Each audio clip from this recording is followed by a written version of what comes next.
పాపం తరిమిద్ది, దోషము తరిమిద్ది. ఈ మాటలు కీర్తనల్లో చాలా చోట్ల ఉన్నాయి. ఈ పాట మొత్తం నేను 61వ కీర్తనలోంచి ముందు లైన్స్ అన్నీ తీసుకున్నా. దేవా నా మొర్ర ఆలకింపుము, నా ప్రార్థనకు చెవియొగ్గు, నా ప్రాణము తల్లడిల్లగా బూదిగంతముల నుండి నీకు మొర్ర పెట్టుచున్నాను అనే ఈ వచనాల్లో నుంచి ఈ పాట తీసుకున్నాను. నా పాపం నన్ను తరుమగా, నా దోషములు నన్ను తరిమి పట్టుకోవాలనుకుంటున్నాయి దేవా అన్నాడు. దోషము, పాపము ఒక వ్యక్తి స్పందిస్తున్నట్టు బైబిల్ చెప్తుంది. ఇదంతా ఎందుకు మీకు ఇంత క్లియర్గా అర్థమయ్యేటట్టు చెప్పాల్సి వచ్చిందంటే, గాబ్రియేలు యోసేపుకు చెప్పేటప్పుడు ఆయన తన ప్రజలను వారి పాపములను క్షమించునల్లా, వారి పాపముల నుండి రక్షించును అనే పదం వాడాడు. రక్షించును అనే పదం వాడాడంటే అప్పుడు పాపం ఏమై ఉంది అన్నదాన్ని చూడాల్సి వచ్చింది. పాపం ఏమై ఉంది అంటే పాపం పట్టుకుంటుంది, పాపం పీడిస్తుంది, పాపం విలవెల్లాడిస్తుంది, పాపం బంధిస్తుంది, పాపం తరుముతుంది, పాపము పొంచుంటుంది, పాపం ఏలుతుంది. ఇన్ని ఉన్నాయి దానిలో. టోటల్గా చెప్పాలంటే పాపం మనిషిని భౌతికంగాను ఆత్మీయంగాను నాశనం చేసిద్ది. అందుకే ఎలా చేసిద్దో చెప్పనా, శారీరకంగా కూడా ఎఫెక్ట్ చేసిద్ది పాపం. దానికి మీకు బైబిల్లో యేసయ్య మాటలోనే 2 నిరూపణలు ఉన్నాయి. యోహాను సువార్తలోనే ఈ 2 ఉన్నాయి. యోహాను సువార్త 5లో బెతెస్దా కోనేటి దగ్గర ఒకడు 38 సంవత్సరాలు జబ్బుతో పడున్నాడు. ఒకవేళ అతనికి 20 సంవత్సరాల వయసులో ఆ జబ్బు వచ్చి ఉంటే 38, 20, 58 ఏళ్లకు మళ్ళా స్వస్థత ఇచ్చాడు యేసయ్య. 20 సంవత్సరాల వయసులో ఒకవేళ వానికి ఆ జబ్బు వస్తే, ఆ జబ్బు అతనికి 38 సంవత్సరాలు ఉంటే, టోటల్గా అతనికి 58 ఏళ్ల వయసు వచ్చినప్పుడు యేసయ్య స్వస్థపరిచాడు. వాని జబ్బు ఎంత సీనియర్ అంటే, జబ్బులో యేసు ప్రభు పుట్టక ముందే ఆడు పేషెంట్ అన్నమాట. యేసయ్య మరియమ్మ కడుపులో పడక ముందే ఆడు పేషెంటు. అర్థమైందా? అంటే యేసయ్య కంటే కూడా సీనియారిటీ ఉంది ఆ జబ్బులో అతనికి. స్తోత్రం. అర్థమైందా చెప్పింది? అతనే 38 సంవత్సరాలు జబ్బుతో ఉన్నాడు.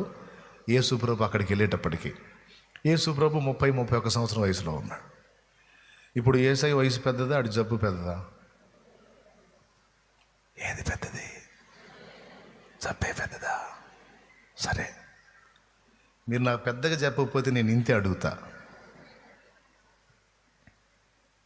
బాగు చేశాడు, వెళ్ళిపోయాడు. మళ్ళా అతడు ఏ స్థితిలో ఉన్నాడో చూద్దామని యేసు ప్రభు వెతుకుతా వస్తే అతడు దేవాలయంలో కనపడ్డాడు. దేవాలయంలో వానిని కనుగొని యేసు ప్రభు అంటున్నాడు, ఇదిగో స్వస్థత నొందితివి, మరి ఎక్కువ కీడు నీకు కలగకుండానట్లు ఇకనో పాపము చేయకు అన్నాడు. స్తోత్రం. అంటే అర్థం ఏంటి? 38 ఏళ్ళు పోసావు ఏది ఆ 20 ఏళ్లలో చేసిన దుర్మార్గాలకి, మళ్ళా అదే పని చేశావంటే నీ కర్మ గాలి దిగ జాగ్రత్త అన్నాడు.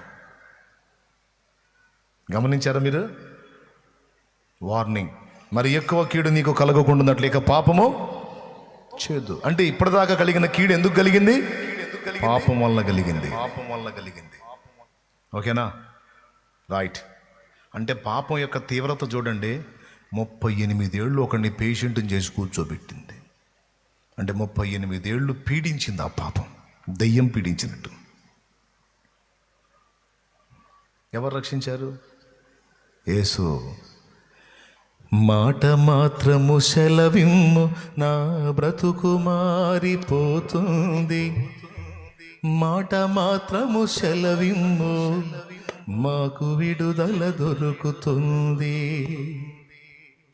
మాట మాత్రము సెలవిమ్ము, మా బ్రతుకు మారిపోతుంది. మాట మాత్రము సెలవిమ్ము, మాకు విడుదల దొరుకుతుంది. మాట మాత్రము సెలవిమ్ము, మా బ్రతుకు మారిపోతుంది. మాట మాత్రము సెలవిమ్ము, మాకు విడుదల దొరుకుతుంది.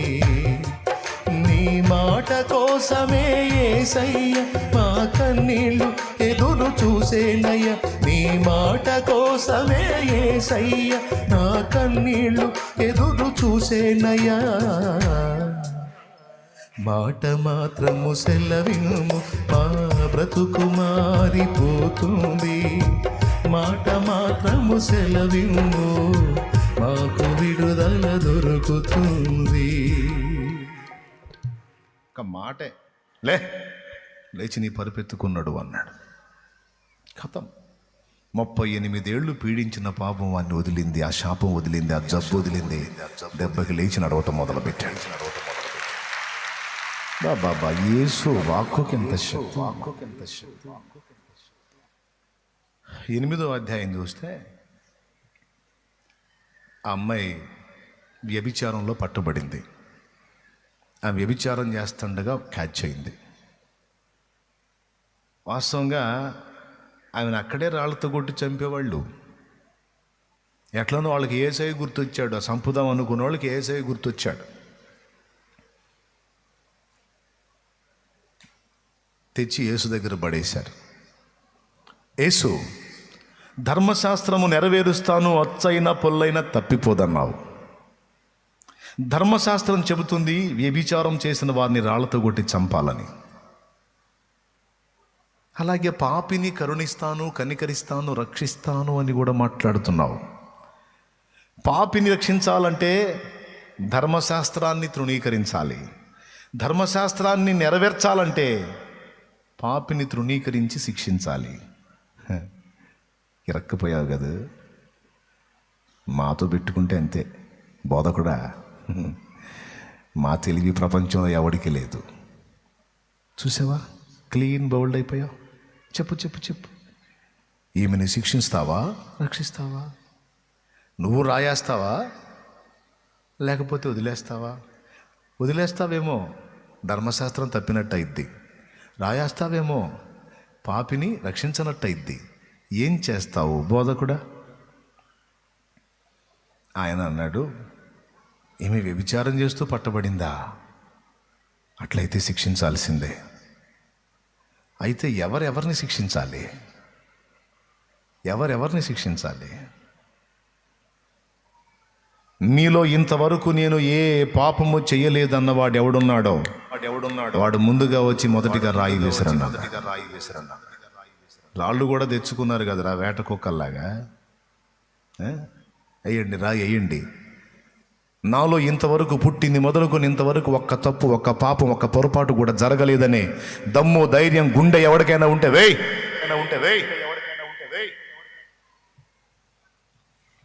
అని ఏమో రాస్తా ఉన్నాడు. బోధకుడితో చతురు కాదని వాళ్ళకి తెలుసు. పొరపాటున ఓవర్ యాక్షన్ చేసి ఎవడన్నా రాయి వేసాడు అనుకో, వాడు ఎక్కడ ఏ గడ్డి తిన్నది మొత్తం చెబుతాడు. స్తోత్రం, హల్లెలూయా. ఎందుకు వచ్చిన గొడవ? రాయి వెయ్యనేలా, మన బతుకు బయట వేసుకోనేలా. కాబట్టి గప్చుప్ మనస్సాక్షి చేత గద్దింపబడిన వారై రాళ్ళు అక్కడే పడేసి బాలు పిల్లలతో సహా వెళ్ళిపోయారంట.